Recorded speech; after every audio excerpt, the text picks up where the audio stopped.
வணக்கம் நண்பர்களே, வாழ்க வளமுடன். இப்போ 10th +2 எல்லாம் படித்து முடிச்சுட்டு எதை சார்ந்த படிப்பு படித்தா வாழ்க்கையில் வெற்றி கிடைக்கும், சக்ஸஸ் நோக்கி போகலாம் அப்படின்றத பற்றி பார்க்கலாம். ஒருத்தருக்கு எல்லா கிரகமும் நல்லா இருக்காது. வாழ்க்கையில் ஏதாவது ஒன்று ரெண்டு கிரகங்கள் நல்லாயிருக்கும். அந்த கிரகம் தான் அவங்களுக்கு தொழிலை கொடுக்கும். அந்த கிரகம் சார்ந்த படிப்பை நம்ம படித்தோம்னா நமக்கு அறிவு நல்லா வளர்ச்சியாக இருக்கும். அதை சார்ந்த தொழில் செய்யும்போது நமக்கு பொருளாதாரம் கொடுக்கும். எந்த கிரகம் நமக்கு முதல்ல பொருளாதாரம் கொடுக்குதுன்னு முதல்ல பார்க்கணும். அந்த கிரகம் சார்ந்த படிப்பு படித்தா தான் முதல்ல நமக்கு பொருளாதாரத்தில் டெவலப்மெண்ட் கிடைக்கும். அதுக்கப்புறம் தசாபுத்தி அதுக்கு அடுத்தது. இப்போ ஒருத்தருக்கு புற வாழ்க்கை அப்படின்னா இது பொருளாதாரம் கொடுக்குற தசை. இந்த தசையில் எந்த கிரகம் நல்லா இருக்குதோ அதை சார்ந்த படிப்பு தான் படிக்கணும். இப்போ சந்திரன் நல்லா இருக்குது, சுக்கிரன் நல்லா இருக்குது, கேது நல்லா இருக்குன்னா இதை சார்ந்த படிப்பு படித்து அதை சார்ந்த தொழில் செஞ்சாங்கன்னா வாழ்க்கையில் கண்டிப்பாக சக்ஸஸ் கிடைப்பாங்க 100%.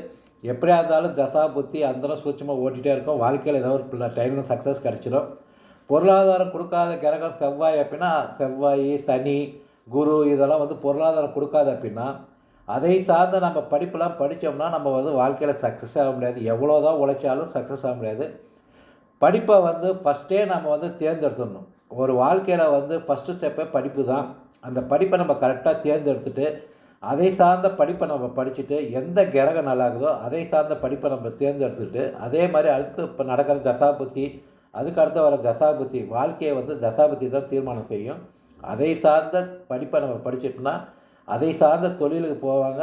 6ஆம் பாவம் நல்லா இருந்துச்சுன்னா வேலைக்கு போகலாம். இல்லாட்டி கம்சன் சார்ந்து செய்யலாமா, வேறு என்ன செய்யலாம் அப்படின்றது பாவக்காரங்கள்லாம் முடிவு பண்ணும். இதில் எந்தெந்த பொருளாதாரம் கொடுக்குற பாவம்ட்டு 12 பாவம் இருக்குது. 12 பாவமும் தொழிலை கொடுக்கும். இதில் எதை சார்ந்து முதல்ல அவங்களுக்கு அறிவு இருக்குது, அதை சார்ந்தது தான் நம்ம செய்யணும். அதை சார்ந்த விஷயத்தை நம்ம செய்யும்போது 100% ஒரு கிரகம் நமக்கு சப்போர்ட் பண்ணும்.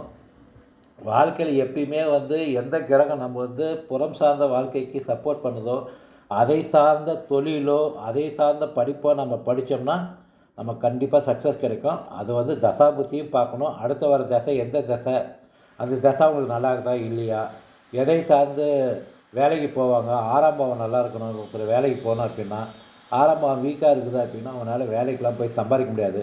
அப்போ சுயதொழில் தான் அவங்களால செய்ய முடியும். அதுக்கு என்ன மாதிரி படிப்பு படிச்சுட்டு என்ன மாதிரி தொழில் செய்யலாம் அப்படின்றத 4ஆம் பாவம் நல்லா இருக்கணும். ப்ரொடக்ஷன் சார்ந்த தொழிலை படிக்கலாம்.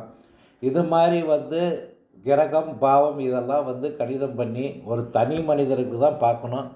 வெறும் ஒரு 9 கிரகம் 12 கட்டத்திலலாம் பார்த்துலாம் சொல்ல முடியாது. அவங்கவுங்க ஜாதகம் சுய ஜாதகத்தில் ஒரு நிமிஷம் மாறினாலும் ஜாதகம் மாறி போயிடும். அவங்கவுங்க சுய ஜாதகத்தை போட்டு அவங்கவுங்களுக்கு என்ன தொழில் செய்யலாம் படிக்கலாம் அப்படின்னு பார்க்கணும். ரெட்டை குழந்தைங்களே பார்த்திங்கன்னா 1 நிமிஷம் 2 நிமிஷம் டிஃப்ரெண்ட் ஆச்சுன்னா ஒன்று டாக்டருக்கு படிக்கும், ஒன்று இன்ஜினியரிங் படிக்கும். ஏன்னா 1 நிமிஷம் டிஃப்ரெண்ட்டே வாழ்க்கையெல்லாம் தடம் புரண்டு மாறி போயிடும். அதனால் கேபி உயர்கணித சாலஜி வர முறையில் தான் நம்ம பார்க்குறோம். உங்களுக்கு பார்க்கணும் விருப்பம் தான் என்னோடய தொலைபேசிக்கு அழைத்து பேசலாம். நன்றி நண்பர்களே, வாழ்க வளமுடன்.